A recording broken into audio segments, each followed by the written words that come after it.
Welcome my dear student in an NTSE stage previous year question solving class. आज हम carbon and its compound से related जो question इसको solve करने जा रहे हैं। ठीक है, तो हमारा फर्स्ट क्वेश्चन देखते हैं क्या है। फर्स्ट क्वेश्चन हमें बताता है in the presence of concentration sulphuric acid acetic acid react with alcohol to provide. तो हमारे पास यह प्रेजेंट है सल्फ्यूरिक एसिड की रिएक्शन हमको करवानी की प्रेजेंस में हमको एसिटिक एसिड क्या होता है CH3 COOH, ये हमारा एसिटिक एसिड है। इसकी रिएक्शन हमको करवानी है किसके साथ, अल्कोहल के साथ। अल्कोहल हमारा होता है CH3 CH2OH, ये हमारा अल्कोहल है।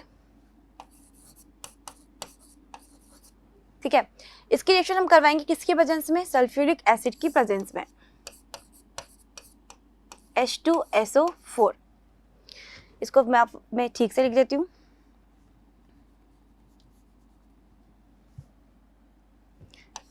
H2SO4 सल्फ्यूरिक एसिड कैसा है हमारे पास, ये कंसंट्रेटेड है। ठीक है, इसकी रिएक्शन हम जब करवाते हैं तो हमें यहाँ पे किसका फॉर्मेशन होगा, एस्टर का।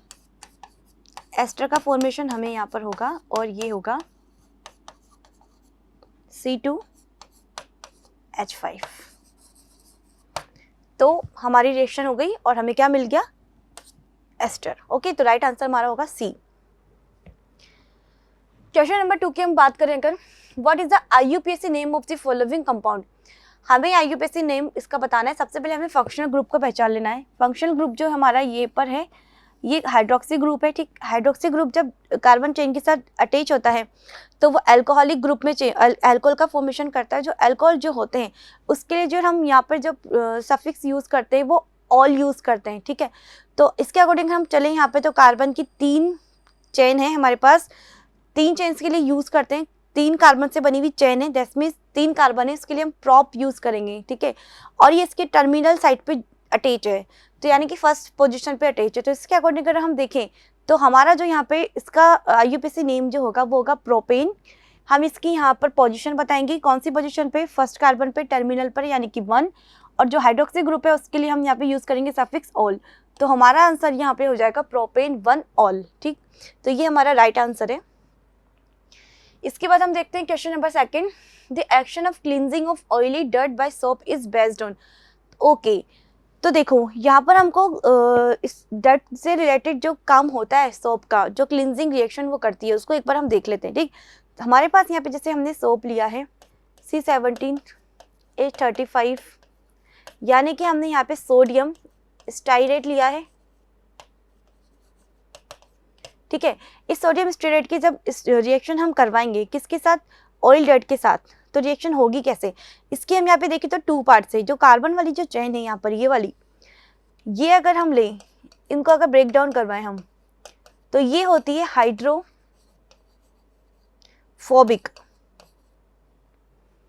I am writing here again, ये वाटर में डिजोल्व नहीं होती, ये नॉन पोलर होती है। ठीक है, नॉन पोलर है, दैट मीन्स ये हाइड्रोफोबिक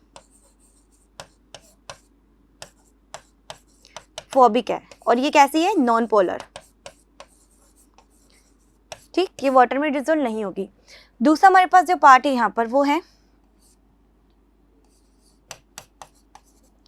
Na पॉजिटिव वाला, COO Na+। ये जो होता है, ये पार्ट जो होता है हमारा, ये कैसा होता है, पोलर इन नेचर, सॉप से रिलेटेड। सॉप को हमने ब्रेक डाउन किया तो कार्बन की जो लॉन्ग चेन है 17 या 18 कार्बन की जो चेन है वो हाइड्रोफोबिक जो होती है उसकी नेचर होती है और वो नॉन पोलर होती है। यहाँ पर हम बात करें COO Na+ की, तो ये कैसी होती है, पोलर इन नेचर, राइट। और ये हाइड्रोफिलिक होती है, हाइड्रोफिलिक दैट मींस ये वाटर के साथ अटैच हो जाएंगी। हाइड्रोफोबिक मीन्स उससे डर से भागना, हाइड्रोफिलिक मत उसकी तरफ अट्रैक्ट होना, अटैच हो जाना। ठीक, तो जब हम क्लींजिंग जो रिएक्शन है सोप की अगर यहाँ देखें तो ये कैसी होगी, ये ऑयल की जो ड्रॉपलेट्स हैं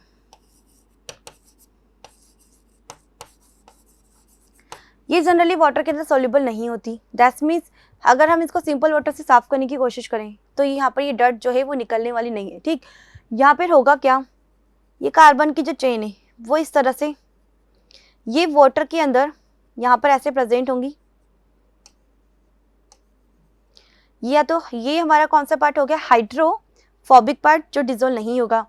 फिर यहाँ पर हमारे पास है यहाँ पर सी, इस जगह पर हमारे पास यहाँ पर प्रेजेंट होगा हाइड्रोफिलिक वाला पार्ट, ठीक है। हाइड्रोफिलिक पार्ट यहाँ पर होगा हमारे पास Na+ वाला,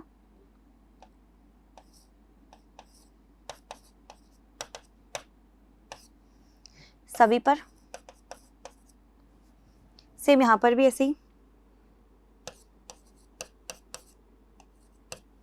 ये कार्बन इसी के साथ अटैच हो जाएगा, ठीक।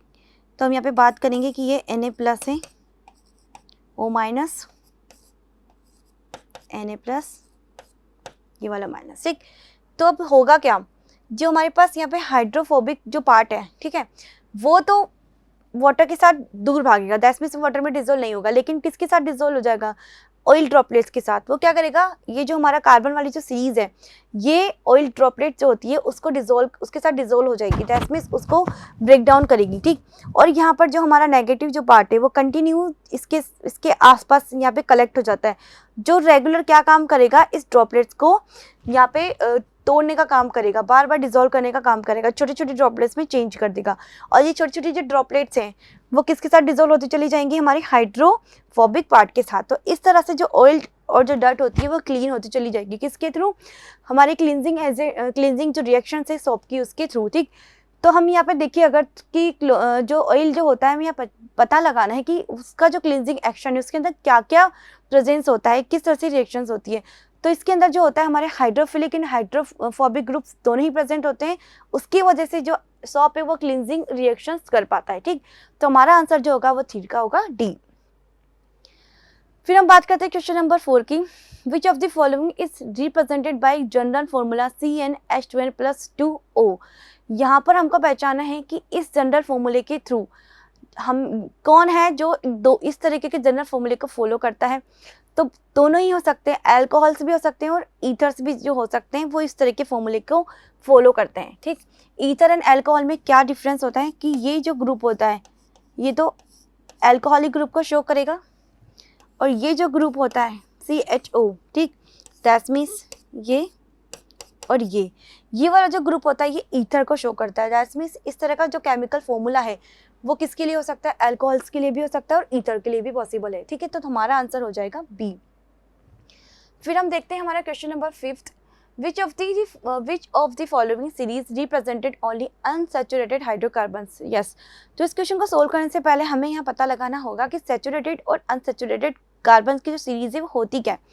सैचुरेटेड की अगर हम बात करें तो सिंगल बॉन्ड से जो बॉन्डेड कार्बन होते हैं वो होते हैं सैचुरेटेड, एंड जो डबल बॉन्ड से बॉन्डेड होंगे या फिर जो ट्रिपल बॉन्ड से बॉन्डेड होंगे ये दोनों ही कैसे होंगे, अनसैचुरेटेड, राइट, ठीक। तो अनसैचुरेटेड और सैचुरेटेड दोनों के लिए एक फिक्स्ड केमिकल फॉर्मूला है जिसके बेसिस पे हम इनका जो चेन है इसको पता लगा पाते हैं।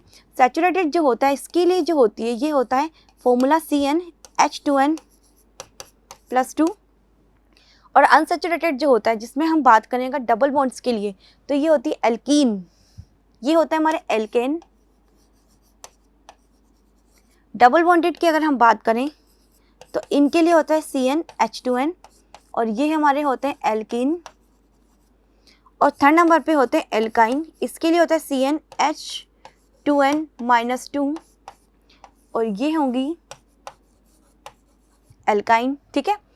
तो हमें यहाँ पर by the help of this formula यहाँ पे आइडेंटिफाई करना है कि कौन सही सही सीरीज को फॉलो कर रहा है। मतलब एक ही हमें ऑप्शंस के अंदर 3 सीरीज बताई हुई है जिसमें हमें पहचाना है कि सभी सैचुरेटेड हैं या नहीं है, या सभी अनसैचुरेटेड है या नहीं है, ठीक है। फर्स्ट अगर हम पहचाने CnH6, यहाँ पर हम एल्केन से वैल्यू पुट करते हुए चलेंगे। Cn हमको कितना दिया हुआ है 2, दैट मीन्स C की वैल्यू 2 है तो H की वैल्यू हो जाएगी 2 × 2 + 2, दैट मीन्स C2H6, मीन्स ये क्या है हमारा एल्केन है। सेकेंड वाले को हम चेक कर लेते हैं, ये हो जाएगा C3, 2 यहाँ पर कॉमन रहेगा, N की वैल्यू 3 है, +2 अगर हम करें 6 + 2 दैट मीन्स ये है C3H8 मीन्स ये भी सैचुरेटेड है। ठीक, लास्ट वाले को चेक कर लेते हैं हम, C4H10। C4 की अगर हम बात करें तो C4 ये 8 + 2 करेंगे तो 10 मीन्स ये फर्स्ट वाली जो सीरीज है पूरी की पूरी कैसी सीरीज है, सैचुरेटेड कार्बन की सीरीज है। सेकेंड को अगर हम चेक करें यहाँ पर तो फर्स्ट तो हमने अभी जस्ट चेक किया था, C2H6 कैसा था, हमारे पास सैचुरेटेड फॉर्म में प्रेजेंट था। C3H6 की अगर हम बात करें तो यहाँ पर एल्कीन का फॉर्मेशन हुआ है। दैट मीन्स एल्कीन वो होती है जिसमें एल्केन के कंपैरिजन में यहाँ पे 2 हाइड्रोजन कम होंगे। तो C3 कार्बन के नंबर तो सेम है बट हाइड्रोजन की अगर हम बात करें तो 2 हाइड्रोजन यहाँ पे कम हो चुके हैं, मीन्स ये तो अनसैचुरेटेड है। लेकिन इसकी अगर हम बात करें तो फिर से हमको ये कैसा मिला, सैचुरेटेड कार्बन की चेन मिल गई। मीन्स इस सीरीज में गड़बड़ है, मिक्सिंग है, सैचुरेटेड और अनसैचुरेटेड दोनों ही प्रेजेंट है। हमें यहाँ पे कैसी सीरीज को चूज करना है जो प्रॉपरली कैसी हो, अनसैचुरेटेड हो। सी नंबर को हम चेक कर लेते हैं, C2H10। अगर हम एल्केन की कंपैरिजन में इसको चेक करें तो यहाँ पे 2 हाइड्रोजन कम है, दैट मीन्स ये एल्कीन है ना।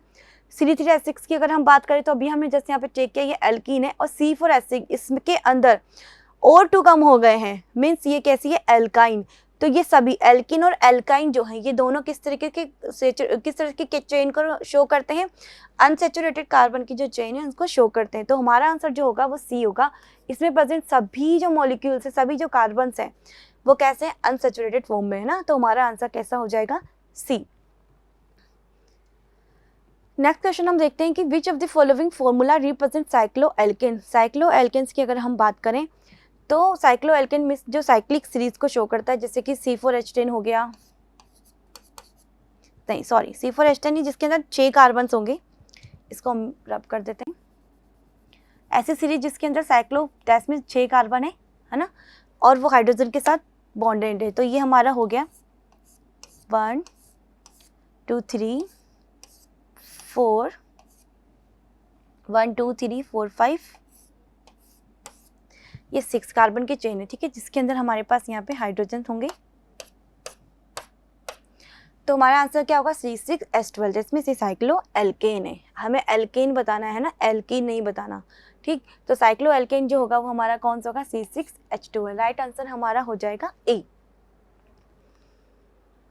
अगर हम यहाँ बात करें नेक्स्ट क्वेश्चन की तो क्या कहता है, देखो नेक्स्ट क्वेश्चन ये बताता है कि which of the following has shortest carbon carbon bond length.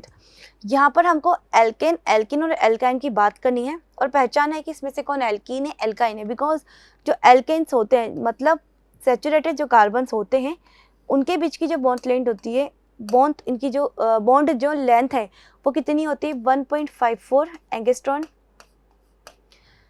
उसके बाद हमारे पास यहाँ पे आती है एल्कीन, इनकी जो बॉन्ड जो लेंथ है वो कितनी होती है, 1.33 डिग्री एंगस्ट्रॉन। इसके बाद आता है एल्काइन, इनकी जो बॉन्ड लेंथ है वो होती है 1.20 डिग्री एंगस्ट्रॉन, ठीक। तो अगर हम यहाँ पे आइडेंटिफाई कर लें कि किसके बीच में सिंगल बॉन्ड है, डबल बॉन्ड है, ट्रिपल बॉन्ड है, तो हमें पता लग जाएगा कि उनकी जो बॉन्ड लेंथ है वो कितनी होगी और सबसे छोटा कौन होगा।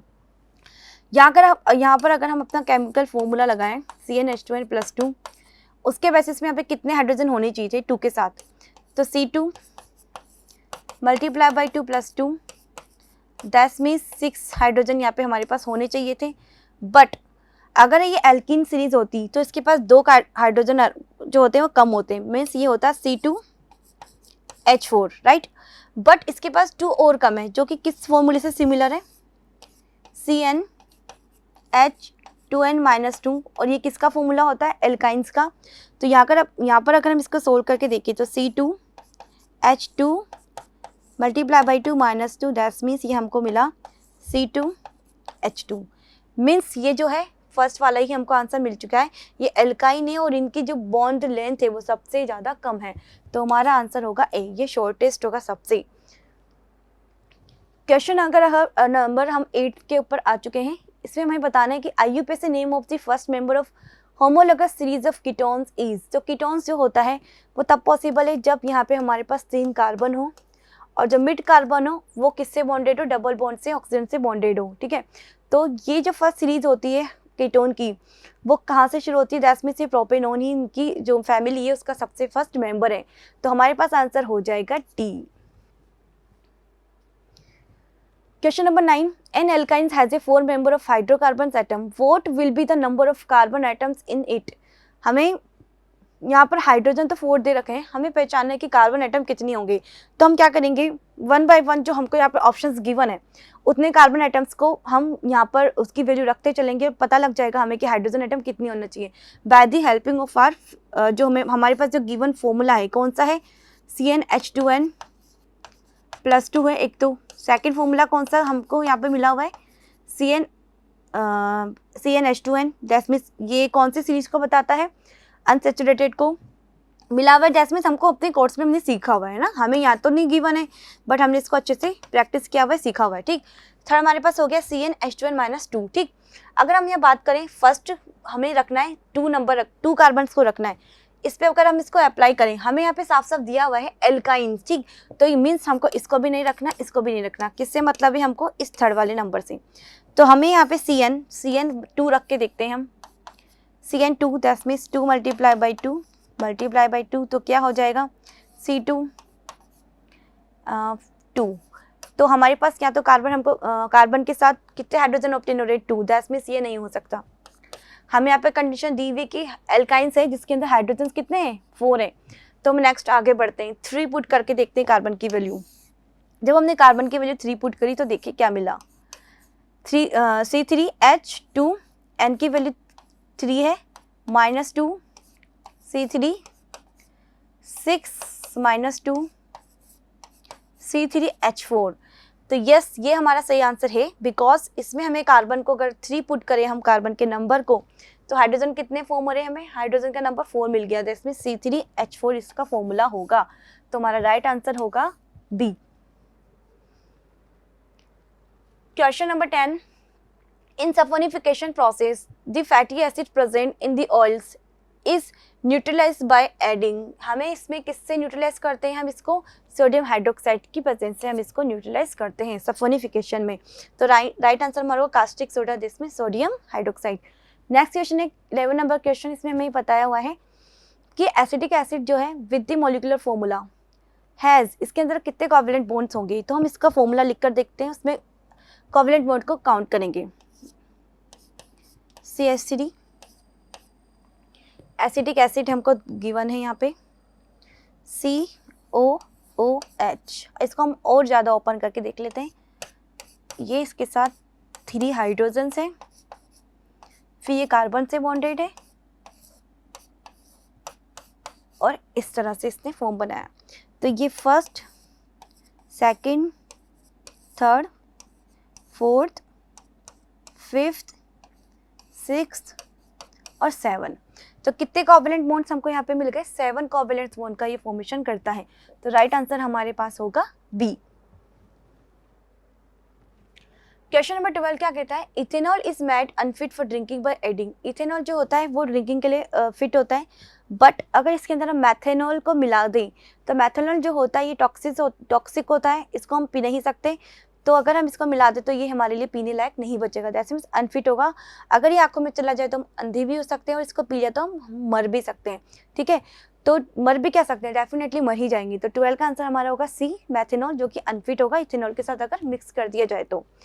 ठीक, तो हमारा नेक्स्ट क्वेश्चन है कि identify x in the following reaction. जब हमने इस रिएक्शन को करवाया, यहाँ पर एरो है हमारे पास बीच इधर.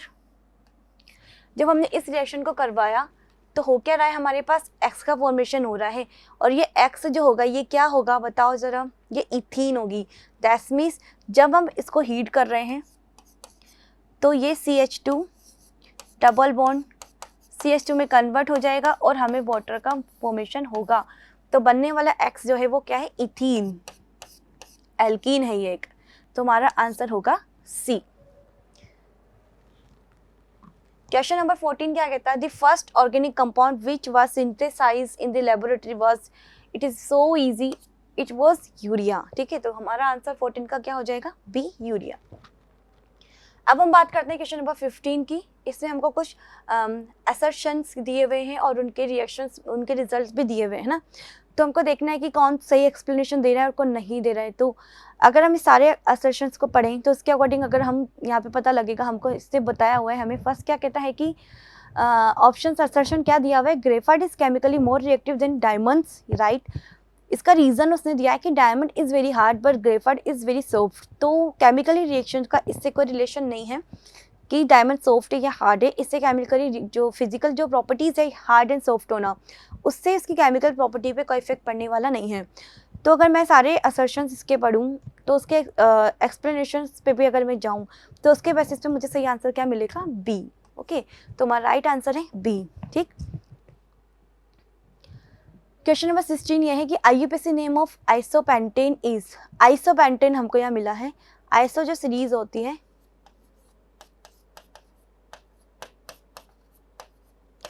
आइसोपेंटेन कुछ इस तरह से बनेगा। तो इसका अगर हम देखें तो ये यहाँ पर हमको 3 कार्बन की मेन चेन मिल रही है, ये हमारी मेन चेन हो गई, ये इसके सब्स्टिट्यूएंट्स हो गए।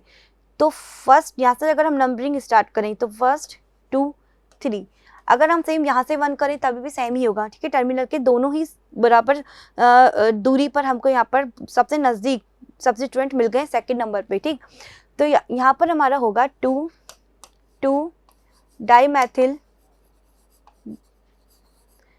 प्रोपेन, ये इसका IUPAC नेम है किसका, आइसोपेंटेन का। तो हमारा राइट आंसर हो गया है डी। 17 क्वेश्चन क्या कहता है कि number of coordinate covalent bonds in structure of nitric acid. Covalent bond, covalent coordinate bond की अगर हम बात करें नाइट्रिक एसिड में तो इसका स्ट्रक्चर कुछ इस तरह से होता है। और यहाँ पे जो कोवैलेंट बॉन्ड बनता है वो एक ही कोऑर्डिनेट कोवैलेंट बॉन्ड जो हो रहा है वो 1 बन रहा है। तो इसका आंसर जो होगा वो होगा हमारा 1 कोऑर्डिनेट कोवैलेंट बॉन्ड का फॉर्मेशन होगा। ठीक, question number 18, when A vegetative oil is treated with hydrogen in the presence of निकल catalyst it forms fat, vegetables या घी का फॉर्मेशन हुआ। ठीक है, this is an example of, ये एडिशन रिएक्शन है, डिस्प्लेसमेंट नहीं है, एडिशन और कॉम्बिनेशन। ठीक, तो राइट हमारा जो आंसर होगा वो क्या हो जाएगा, सी। क्वेश्चन नंबर 19 की अगर हम यहाँ बात करें C4H8O2 एंड C4H8O हमको यहाँ पे केमिकल फॉर्मूला गिवन है। Are the molecular formula of the organic compound of which class, ये किसका मॉलिक्यूलर फॉर्मूला जो होता है वो हो सकता है। यहाँ पर अगर हम यहाँ पे ध्यान से देखें इसको तो ये कार्बोक्सिलिक एसिड भी बन सकता है और एस्टर भी बन सकता है। बट इसकी अगर हम बात करें तो ये सिर्फ एल्डिहाइड में कन्वर्ट हो जाएगा। बट अगर हम बी के ऊपर जाएँ तो यहाँ पर कार्बोक्सिलिक एसिड है बट वहाँ एस्टर है, तो एल्डिहाइड तो हमको गिवन ही नहीं। तो राइट आंसर की तरफ अगर हम जाए तो एस्टर एंड एल्डिहाइड का जो फॉर्मेशन होगा C4H10 की अकॉर्डिंग अगर हम यहाँ बनाए एस्टर तो हमको मिलेगा 1 सेकेंड,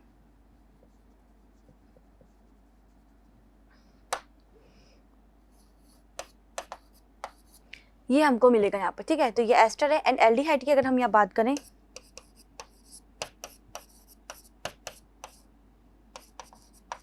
इस तरह से हमको यहाँ पे इसका फॉर्मेशन हो जाएगा। तो एस्टर एंड एल्डिहाइड दोनों का फॉर्मेशन यहाँ पर होगा। ठीक है, तो हमारा राइट आंसर जो क्या हो जाएगा वो एस्टर एंड एल्डिहाइड। 19 के अगर हम नेक्स्ट क्वेश्चन पे हम बढ़ते हैं, 20 नंबर क्वेश्चन हमारा क्या कहता है, which of the following is not an allotropic form of carbon.